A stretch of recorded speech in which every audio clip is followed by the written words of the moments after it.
What's up, everybody? It's Spencer Alessi, and this is the Esports Narrative. Is the Overwatch class-based shooter-style game too difficult for an esports audience? What is the High Noon podcast, and who is Deathblow and Blevins? Will viewership numbers outside of the US be lower because of the game and broadcast times? How do you keep a pulse on the competitive Overwatch community? What type of content is required to draw in a larger fan base outside of die-hard esports fans?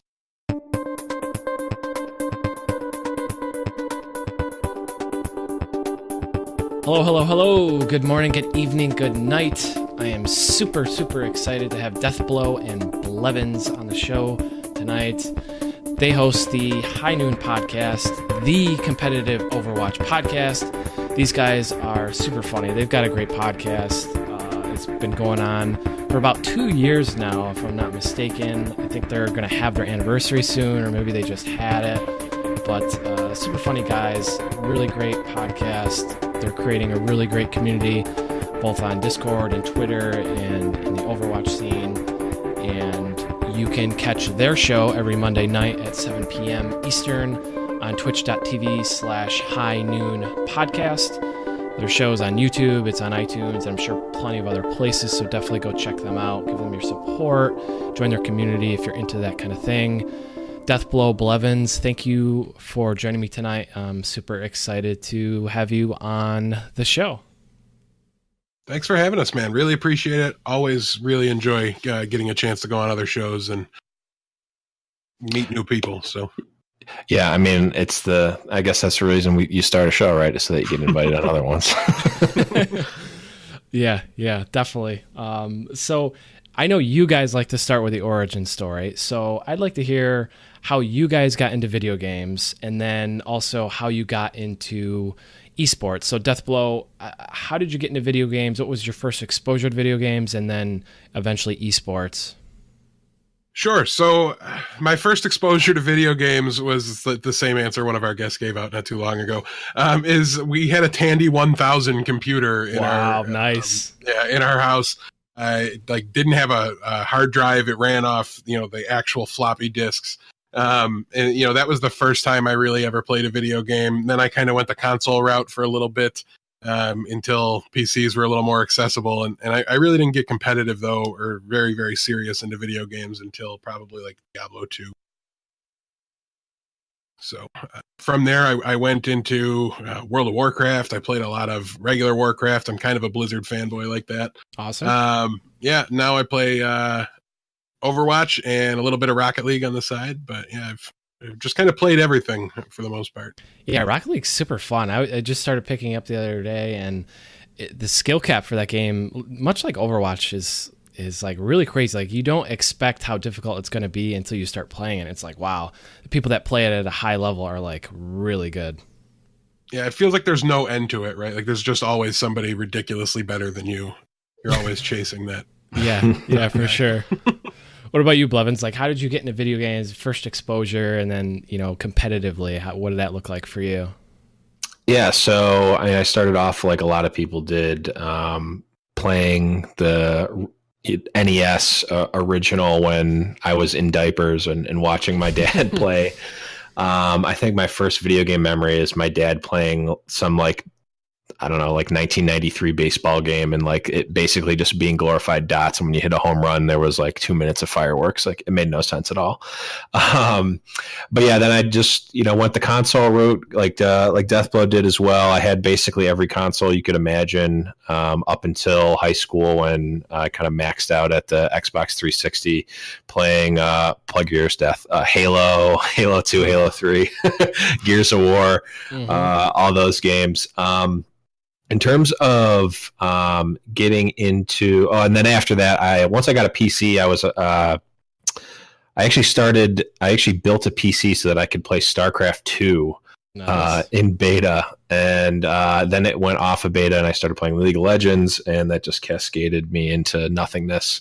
I think I lost 2 years of life in college to League of Legends.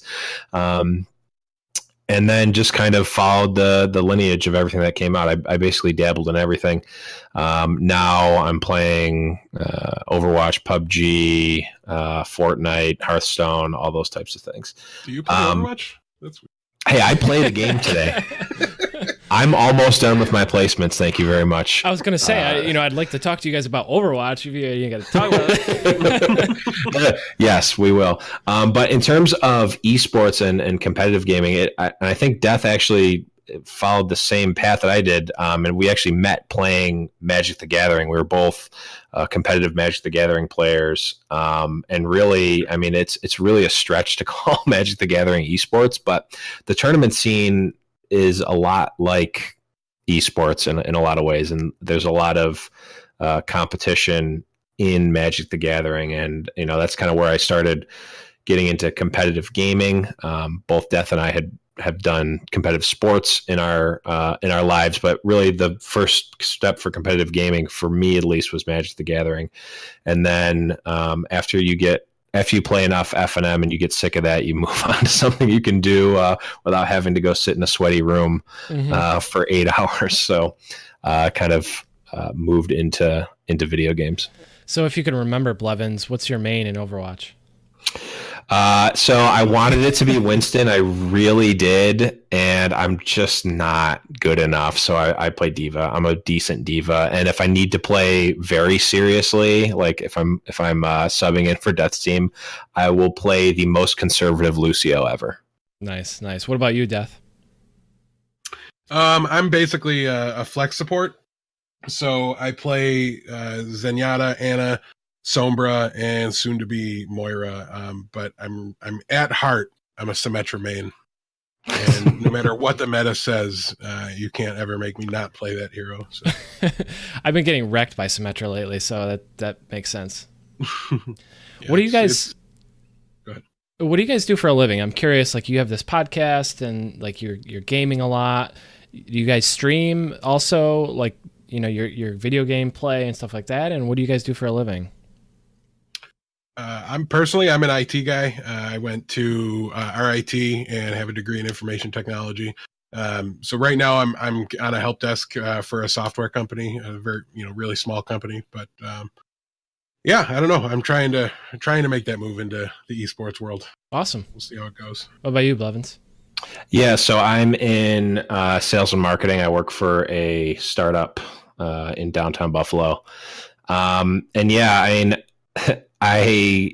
there was a point in time in my life where I was trying to stream a lot, and I just got burnt out. So now it's mostly, I think I've kind of reset in terms of what I'm doing for streaming and reset my mindset of it, and have focused a lot on the podcast. And now I'm starting to find like I actually want to stream more in addition to the podcast. So we'll see. I hesitate to say that I'm going to start streaming again because I've said it 1,000 times and I rarely ever do it. Sure. So I'm focusing my efforts entirely on the podcast, and if anything else comes of it, then awesome. Woohoo. Well, that's 2 points for the IT guys because I'm an IT as well, Death. I started out at help desk, and then I went to systems administration, and now I'm doing cybersecurity. So I'm rocking the IT crowd as well. Awesome. Perfect. So I'm curious about High Noon. So you guys started this about 2 years ago. How did you guys meet? You said you met in game, but how did the idea for High Noon podcast come about? Blevins, Do you want me to take this one? Yeah. Go ahead. Sure. So Death and I, like I mentioned, we met playing. We met in real life, actually playing Magic the Gathering. Okay. I don't even know now, like probably like 6 or 7 years ago. I can't believe it's been that long, but it's way longer than that, Blevins. Be real. Well, it's is it really that long? Well, it was some undisclosed amount of time. It was less than 10 years ago. I know that because I wasn't still in high school. Though it was actually pretty close. Okay, not going down that rabbit hole. It was definitely less than 10 years. Almost 10 years. Probably pretty close when I think about it. And from there, we kind of went our separate ways. I know we live relatively close, but Death lives down in the boonies and I live in the city. So, but when Hearthstone came out, we had both actually been doing our own unrelated podcasts. And when Hearthstone came out, we just kind of, I don't even remember how it actually happened, but we decided we're going to do a Hearthstone podcast. We did that for, I don't know, 6 or 8 months. I don't even remember. Maybe it might've been a year, but we did that and it just kind of fizzled out. Like we lost interest in the game. It was hard. Hearthstone's not a very hype-based game except when the new sets are coming out. So we just kind of lost our oomph for it. Then when Overwatch was revealed, Death was like, we need to do a podcast. And I was like, I don't know, man. I don't really want to do it. Fast forward, I go to BlizzCon 2015, and I'm like, I messaged Death while I was like at the opening ceremony. I'm like, we are absolutely doing a podcast. If you want to be a part of it, great. If not, I'm doing it by myself. And we started it with one other friend of ours, Phelan, who for work reasons couldn't continue. He did the first few episodes and got us started up. So huge shout outs to him. But we decided we're going to focus on competitive and esports, and the rest is history. Awesome. That's really cool. That's a cool story. And I like how against you a podcast, doing a podcast you were, and then you saw BlizzCon and you're like, yeah. Well, I mean, it was the type of thing where like Death and I know each other enough that we're like, okay, we're both willing to sacrifice for the team. But when we both realize that it's like, we're just burning fumes here for the Hearthstone podcast, we just both kind of decided like, yeah, it's time to call it. And I was apprehensive about starting another podcast because of that. But I've literally not felt like that at all for the Overwatch podcast. And it's actually getting more exciting now that we're going into the second year. So it's kind of crazy how it's turned out. Yeah, you guys definitely have positioned really well because of everything going on. And there's a number of other Overwatch podcasts as well. And you guys have guest hosted on those. And it's just a really exciting time to be a part of Overwatch, you know? Yeah, could not have drawn it up any better for us. So you guys have created a nice touch point for the Overwatch competitive community and in the community around your podcast that you created. But I'm curious, Death, like how do you stay in touch with what's going on? Like obviously playing helps you do that, but from a competitive standpoint and keeping up to date with the teams and the players and everything going on, like what are your touch points and where's your attention with staying up to date with how things are going? Well, my first strategy was I gave up on being right about the names of all the players and all the teams. Oh my gosh, honestly, it's so difficult. It's incredibly difficult. You have your favorite teams; those are easy. You have your favorite players; those are easy. But I mean, it gets really difficult when like you want to sit down and like rattle off a roster, and it's so hard to do it. I don't know how anyone can, but for the most part, it takes a time commitment. I keep probably around 20 hours a week playing after my 40 hours a week at work. And then I still have to find time to watch the VODs and see everything that happens. And I really do basically sit down and watch just about every match. Some weeks that means 2x speed. Some weeks that means I don't get to see any of the in between, the overtalk stuff the casters are doing. But you just kind of have to spend the time to sit down and watch it at the end of the day, for the most part. Yeah. What about you, Blevins? Yeah, I mean, I have definitely let Death do a lot of the legwork in terms of the day-to-day stuff in the matches. And like, I think we've kind of naturally fell into I'm more of the big picture and outside of the game sort of. I mean, that's really kind of where my focus and my passion is the esports side of it, the business side of it. That whole side of it is super exciting to me, as well as the game. I mean, obviously the game is great and I love the game. But Death has focused more on the playing, the coaching, the player and the game side of it, and I've focused more on the other stuff. So I spend most of my time on Reddit and all of the news sites and listening to all the podcasts. And really now it's really kind of gotten a lot easier for us because, I mean, it's going to sound like I'm being biased, but I mean this sincerely. Our Discord has news before literally any other site, mostly because there's people in our Discord that are creating the news. When, for example, the Shanghai Dragons name was found by a member of our Discord, Thornrain, he found it on the patent website, and that whole like string of finding the names on the patent websites was from Thornrain, who is a member of our Discord. And like, I mean, he broke the story and did 100% of the work, but he broke, like, we as High Noon Podcast got to break that story. That's pretty awesome. So like, yeah, we're literally creating, like, our community is creating news, and then also Thornrain and A Smith and all of the other guys are posting all of the big news updates in our Discord, you know, before essentially anything else. So you talked about creating the news and kind of creating the content that's around that, Blevins. What do you think, as far as the content that's being created, like the little short videos that the Overwatch League is doing around the players and the individual content that the teams are creating, from like a fan, what would you like to see more of in terms of content around the league and the players? Mm-hmm. Yeah, I mean, I think it's going to be extremely important to get fans acquainted with the players. And I don't think it's as important at this particular second, because everyone who has a scope on Overwatch League right now, right now, the fan base is everyone who's been following Overwatch. And I think it's going to kind of ripple out into the greater Overwatch community, people who maybe aren't watching competitive but play Overwatch. Then it's going to ripple out to the greater gaming community and be like, oh, wow, this Overwatch thing and this Overwatch esports thing is crazy.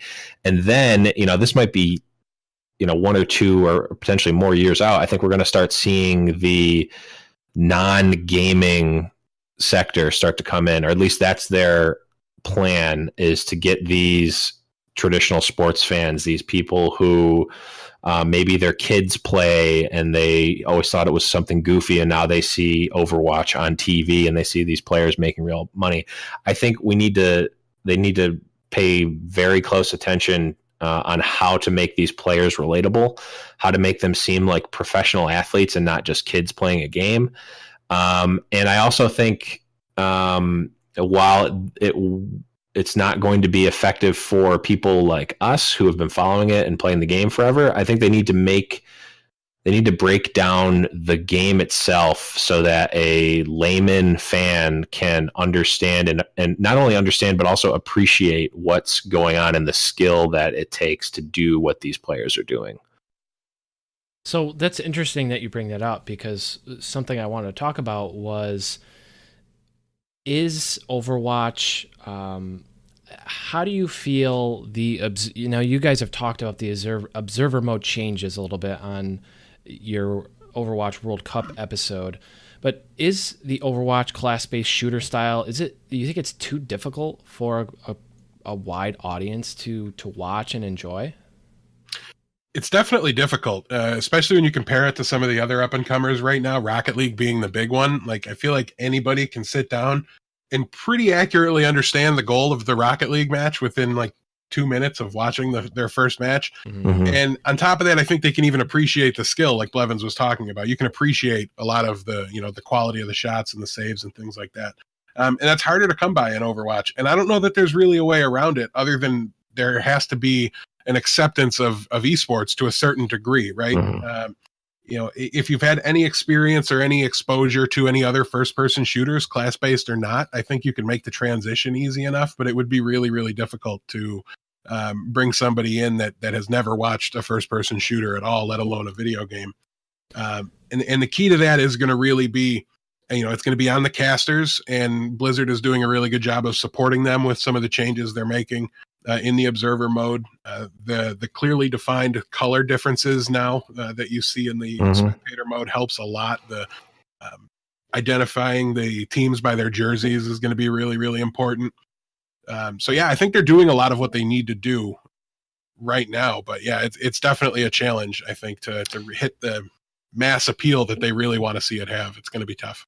The one thing I'd add to that is I do think it is going to be complex for people, but I think I give Overwatch more credit because I've talked to enough people who are either watching football for the first time or just have no idea what football, like just are oblivious to football. And it still takes a good at least half of a game for them to really figure out what's going on. And even if they don't, people and fans can watch and appreciate different things. I'm sure, if Death and I are watching, I'm not really a huge football fan. Death, you're going to notice and appreciate a lot of more subtle things than I am, where I'm just going to be like, oh, that catch was awesome. And I can kind of get that. I think Overwatch is going to have some of that. And I agree, it's going to be on the casters. It's also going to be on, how they pump in the crowd noises too. Because, if you just have that natural, like, oh, the crowd is going crazy when they see this headshot, it's like, oh, okay, that's something that's good. And you can just kind of naturally do that. If I go and watch cricket, I don't even know the rules of cricket, but if I see something happen and it looks cool and the crowd is going crazy, it's like, okay, I understand that that's good. And then I can start to put that together. And by the end of a match, I might understand some of the rules, but at least I can know I had fun. And I think that at the end of the day, that's going to be the most important thing. Yeah, because just because a game is difficult to master or complex to watch doesn't preclude it from being an exciting game to watch from a spectator standpoint, And that brings me to my next question, which is the current meta of Overwatch. It's changed a little bit based on the heroes and the classes that have been nerfed and got buffs, but Death, what's the current meta right now, and is it different from the different levels like bronze, gold, plat? Is it different from level to level? It's definitely different from level to level. Basically, anything below diamond is just the wild, actually probably including diamond, is just like the wild, wild west. You can basically play whatever you want. You generally want to have a solid composition, some number of tanks and some number of healers that low. Once you start to get above diamond, it definitely solidifies a little more. But right now, the current meta is you have to have a Mercy. From there, you can usually want to play Lucio, but you can play Zenyatta with it as well. And it's very dive composition, and that means you're using very mobile heroes that close distances quickly.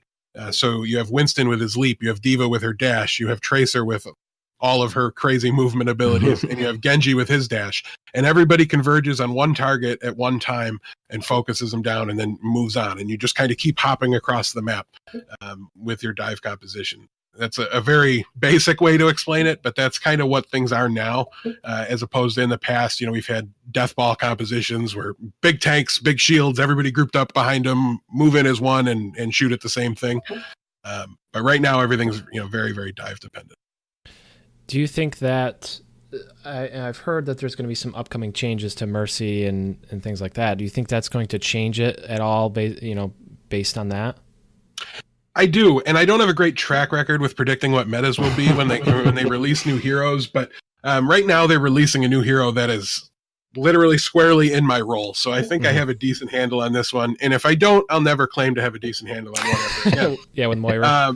But they're also really, really taking Mercy down a peg. She's now going to have a long cast time to use Resurrect. She can be interrupted while she's using it, and that'll still use the cooldown. So you're going to be down 30 seconds. And you slow down by like 75%. You're down to like 25% movement speed. You're crawling when you're doing it. So everything's really easy to hit on you. And it's just really taking her out of the metagame as I see it. And basically, unless there's a Pharah on her team, you're not going to want to use. This new hero, though, is really, really interesting. And I'm not 100% sure that she's going to be one composition. Like, she might be good enough to fit into both of them, dive and death ball. And it's going to take some time to see. But I do think we're going to see a lot more variety in the healers. We're going to see 100% Lucio pick rate again, is my prediction. And then we'll see, the flex support kind of move around a little bit. But it's going to be interesting, that's for sure. It's going to be crazy. The game needed a support really bad, so they're doing. Can you describe death ball, like what that is for the listeners? Sure, that's the one with the big tank standing behind their shield. You have a Reinhardt there.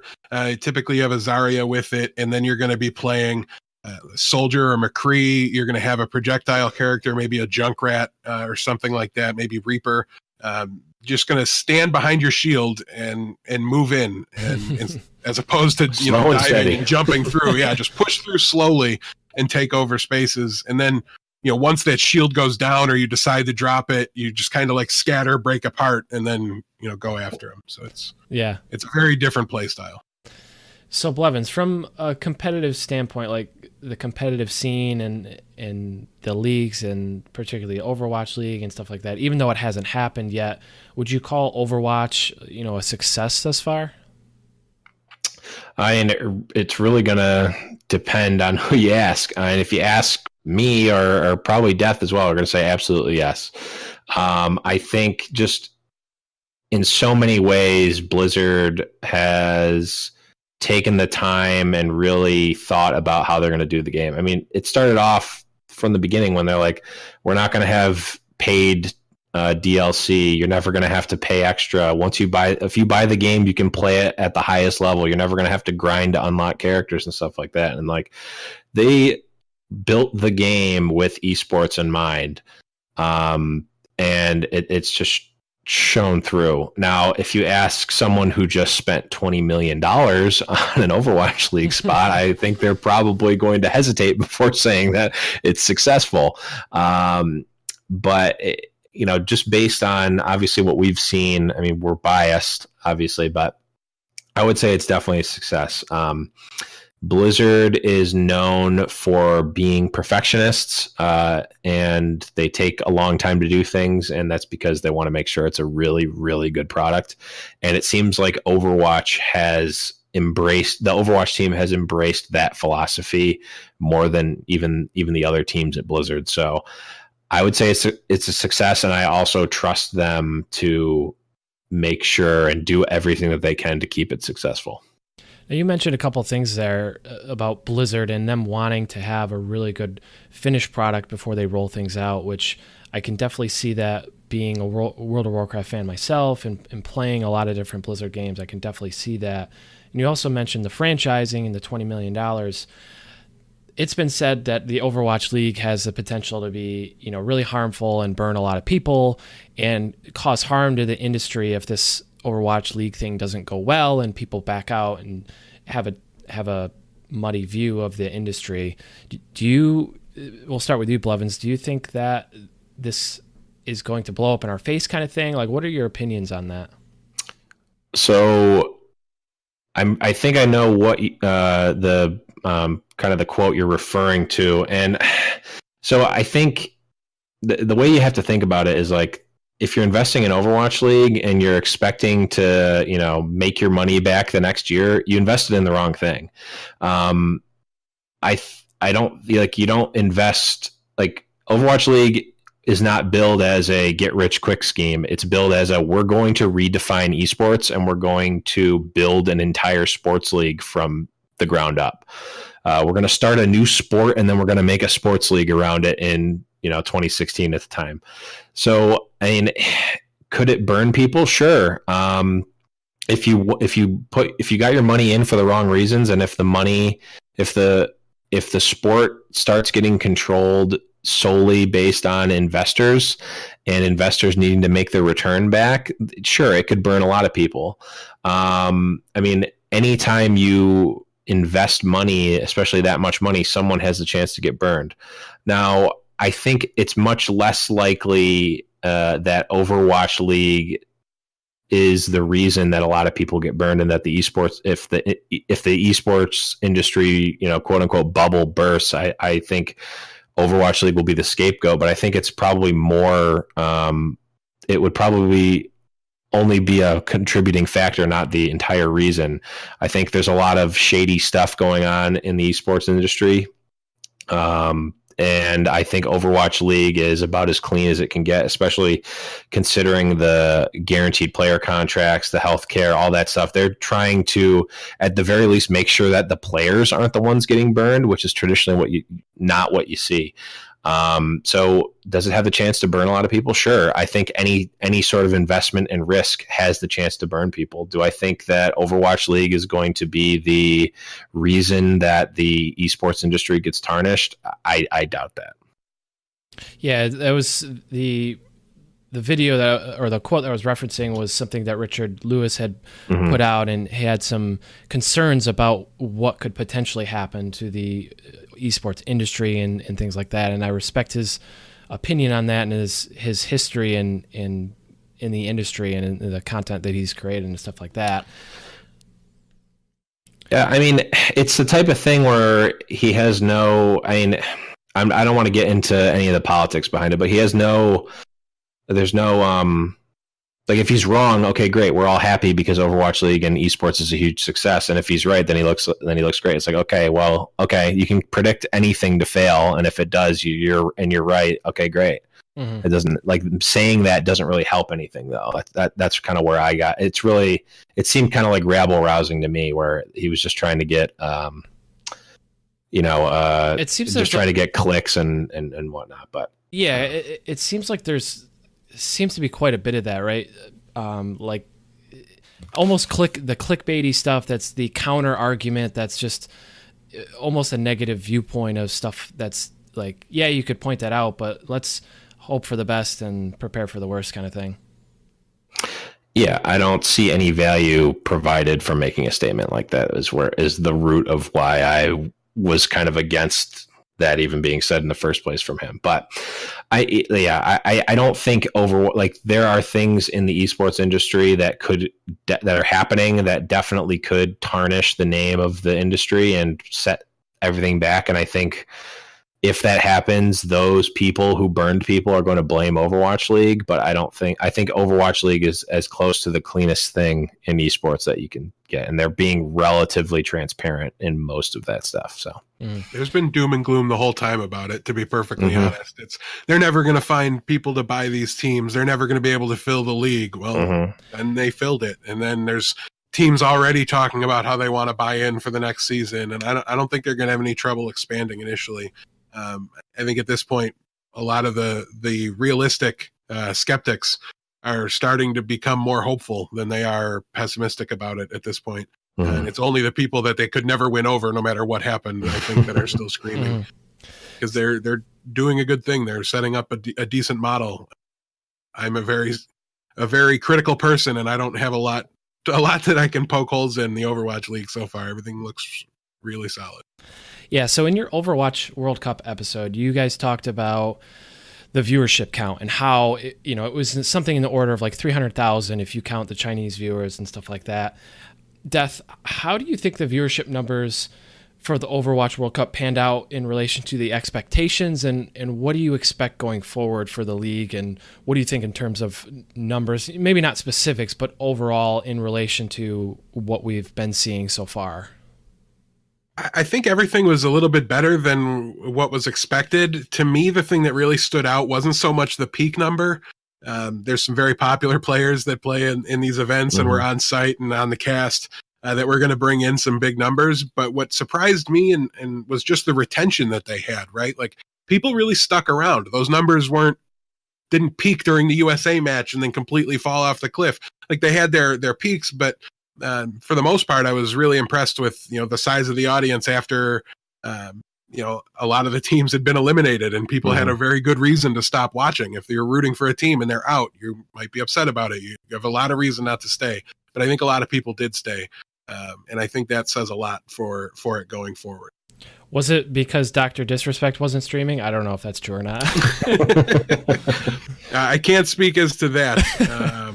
But yeah, I don't know. I don't know why they stayed, and I'm guessing it had a lot to do with the spectator mode, the changes, the uniforms. It was, and the quality of the matches too in the World Cup were very, very good. So that definitely helped. Yeah, I mean, they announced these changes, right, Blevins, and it's like there's something new, so people want to see it. It's like the new car effect. Like your buddy gets a new car, like everybody wants to go out and see it. I think that had something to do with it too, and exactly what you said, Death.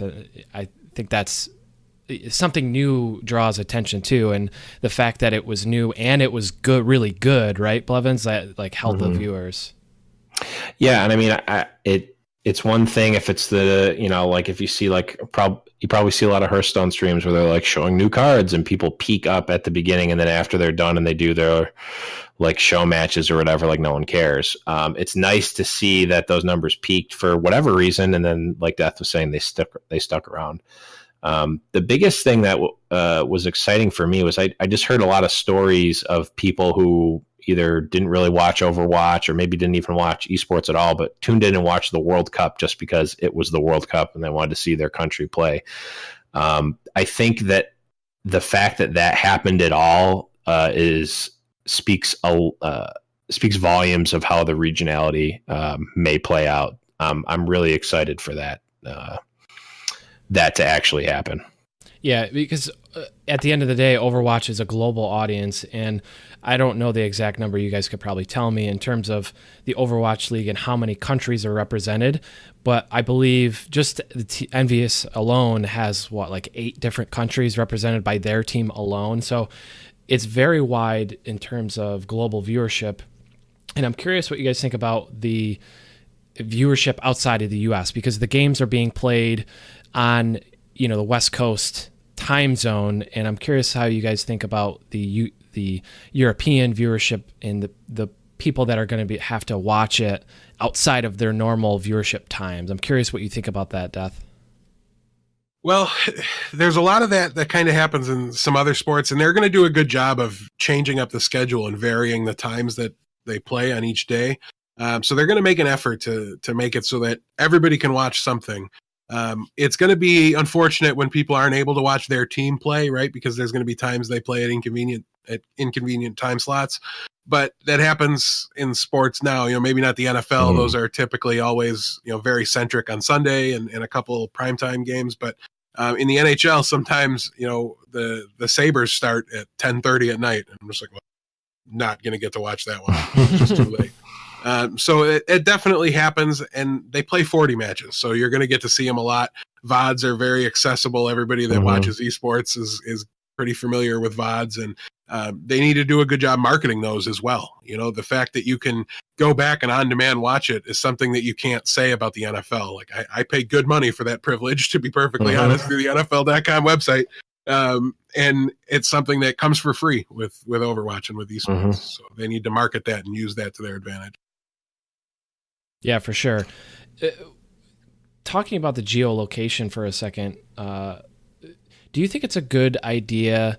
Is it a good model to build these brands up in a location? From a traditional sports perspective, I understand logically how it would make sense. For a global audience, I'm curious what you think, Blevins, on what this means to a global audience to have a geolocated brand but have a fan in some other part of the world or the country.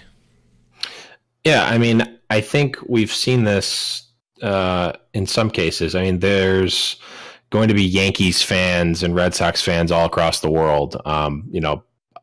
Anywhere that watches baseball, they're going to know the Yankees and the Red Sox almost certainly. It doesn't necessarily matter. They find ways. And I think the one thing to remember about Overwatch League and the regionality is like Overwatch League is a league. It's a sports league. If you think of it from an esports perspective, it kind of I could see where you could think that like, oh, this doesn't really make sense. The time zones and the globalness of it doesn't really make sense. But when you think of it from a traditional sports standpoint, like no one is expected, unless you're like getting paid to do it, or if you're a fanatic like Deathblow, to watch every single football game. Or football you probably could, but like every single baseball game, it's not possible. There's just so many games. So you watch your team, or you watch your team's home games, or you watch the games that you can at the bar, and then you watch, Sports Center or whatever the equivalent High Noon podcast is with the highlights the next day. No one, like, you don't build out Major League Baseball in a way that every single person in the world watches every single game.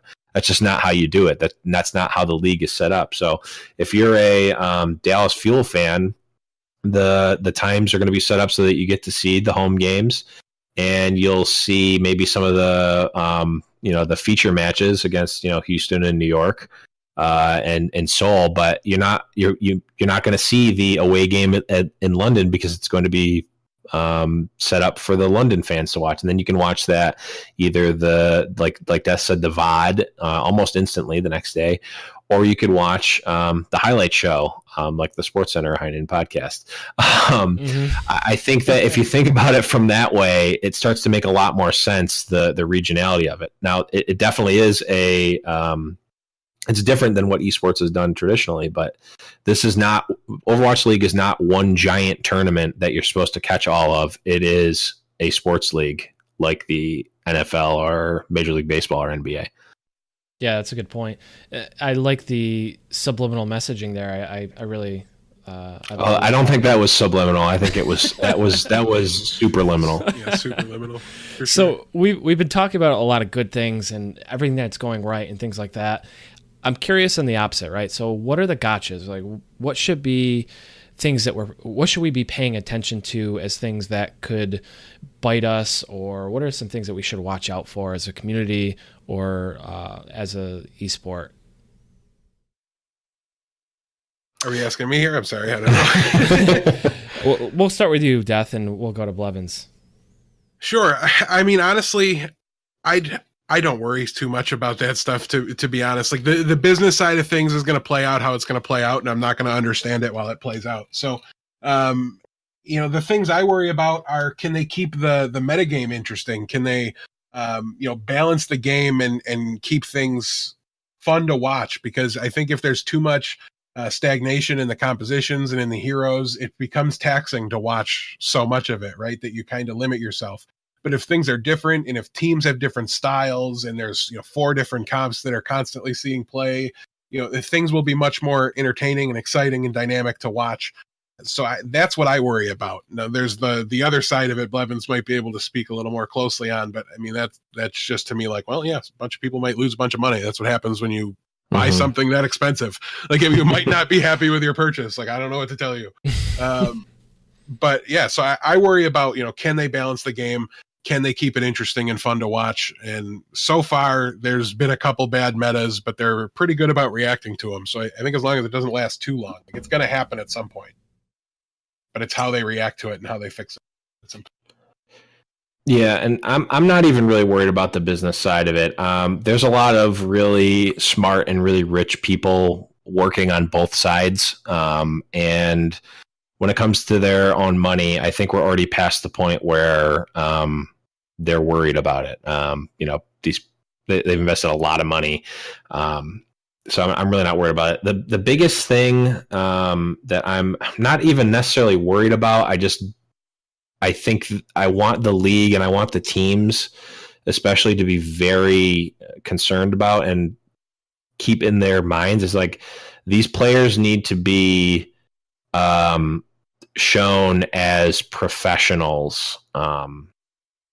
And like, don't get me wrong, I love myself some good old fashioned memes and some stupid, like San Francisco Shock, for instance, it's been their MO to like show the guys out in the real world, like doing stupid stuff and creating videos. And like, that's great. But like that's great for us as the Overwatch community.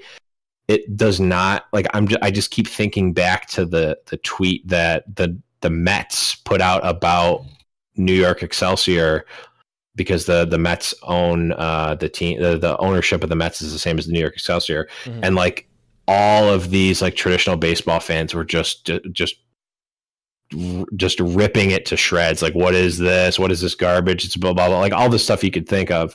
Like, they need to keep in the back of their minds that like, once we get outside of our own esports bubble, like, you're not going to win over anyone if you're acting like kids.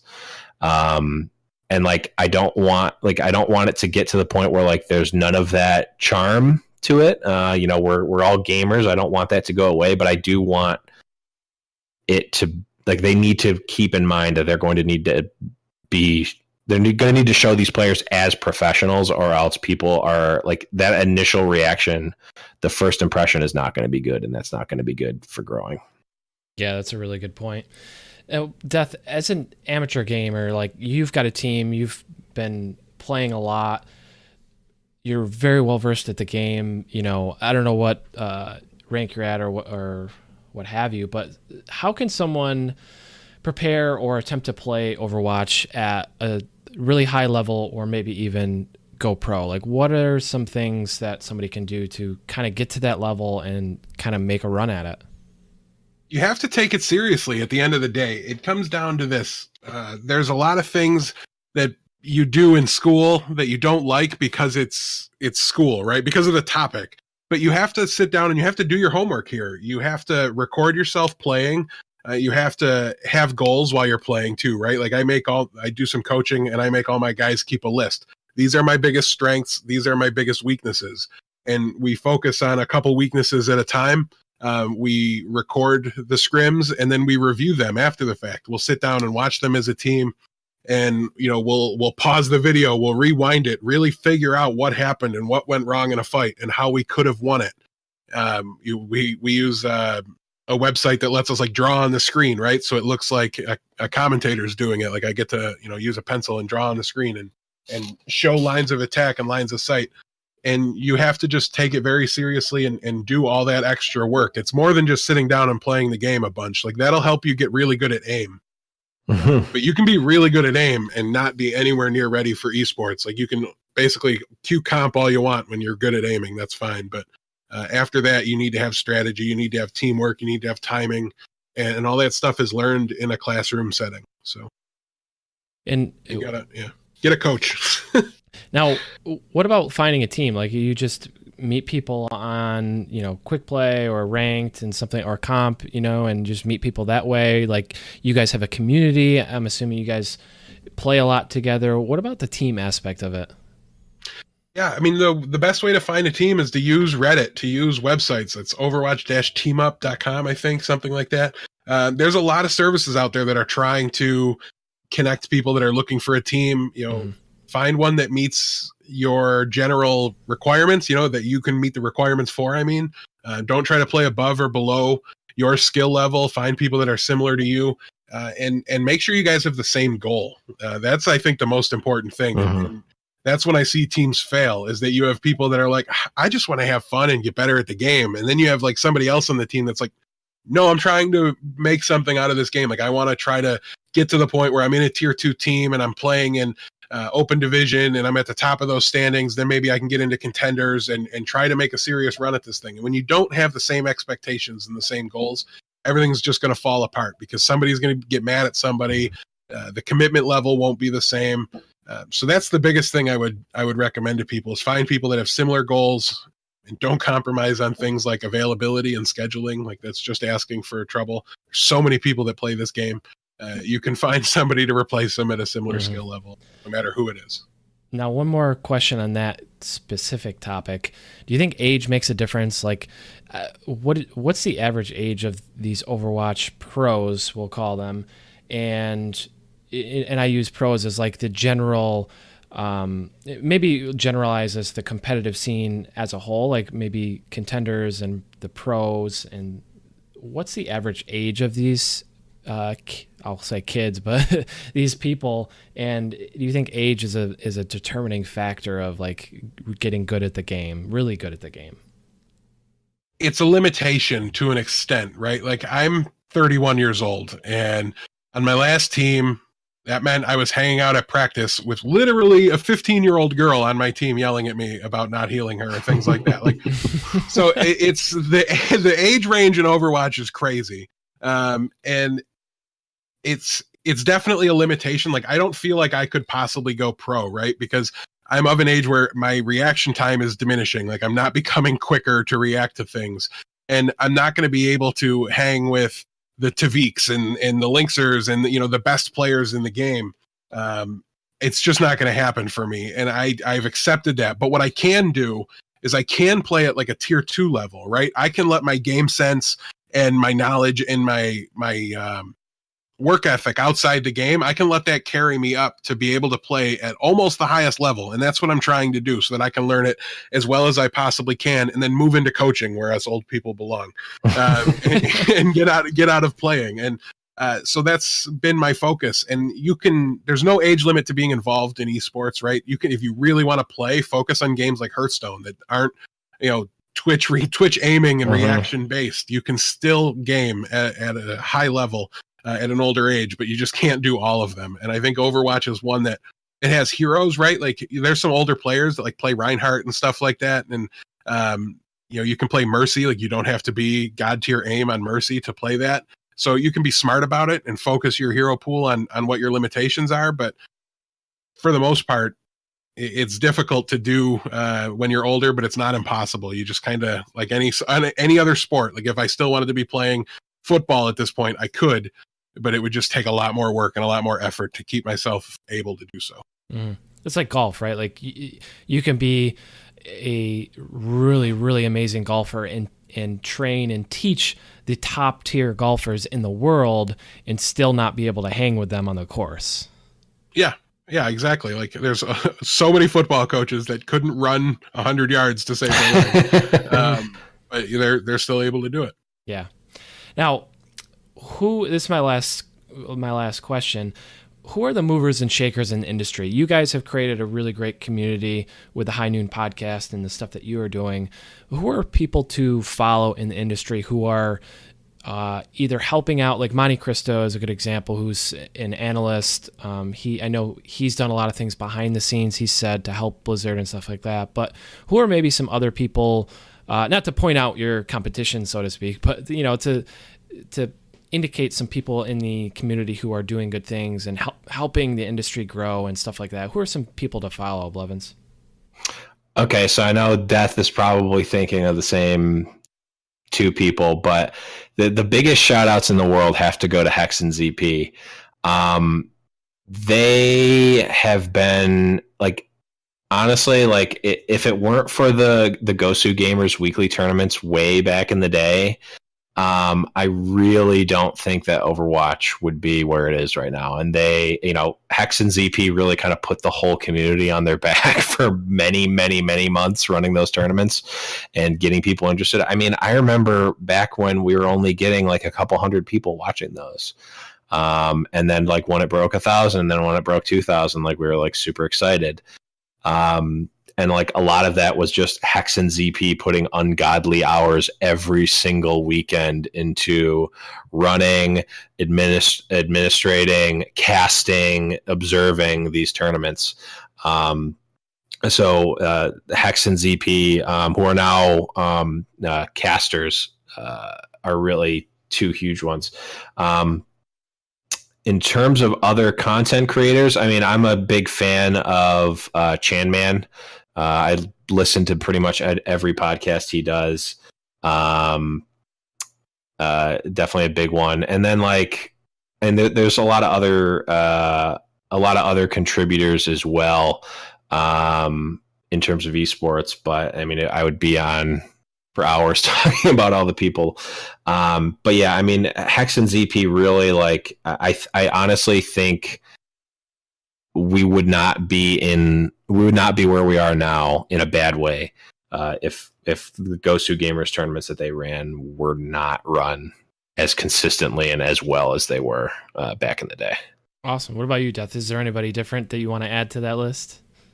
Well, some of them it really all depends on what you're trying to get out of the game, right? Like at every facet of the game, there's phenomenal streamers that will entertain you to no end watching the game. There's the casters that Blevins already touched on. There's other podcasts with other focus. Andres and I play games, and Not Rob from Omnic Lab. They have a very different style of podcast. They try to teach you guys, give you those tips. Focus on the strategy for what you're doing when you're actually playing the game. They do a phenomenal job with that. So if you're trying to get better at the game, you can definitely check them out. They should be able to help you out.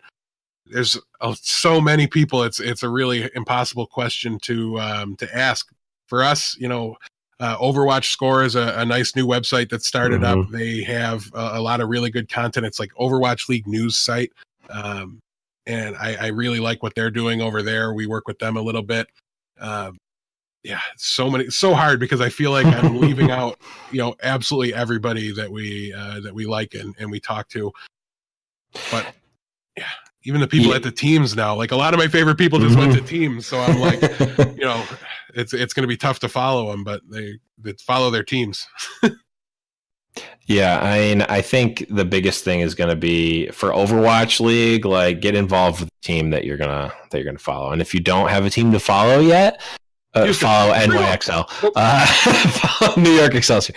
No, but honestly, like, and again, this is gonna sound like super liminal messaging, but like honestly, like a good place, and we've had a lot of people come into the High Noon podcast Discord and just talk about like, hey, who are you guys following? Who should I follow? Like, what do you guys think about this? And like, Death and I, whenever we can, we're right in there. We've got a ton of people now that are talking all the time, but we're still going to try to get in there and throw our 2 cents in because we like to talk and we want everyone to know that we're right and we'll fight anyone that thinks we're wrong. Honestly, like we've really kind of shaped our own Discord in a way that's like it's kind of like good old fashioned like sports smack talk mixed with like we'll actually help you answer a question if it needs to be answered. So like it's a good place, and like there's all sorts of people connected all over in the Discord, so we can always help you find something too. Yeah, I got actually 2 more things that I'm thinking about. One is for someone like me, like I'm looking for some technical, in-depth kind of information about the classes of the game and like their damage or their healing output or their damage reduction and stuff like that. Where would somebody go for stuff like that? Man, it's been a while. I would say probably Overbuff is going to be your best bet. It's a great place. You can track your own statistics. I'm trying to remember how detailed they go on what the abilities are for all the heroes. A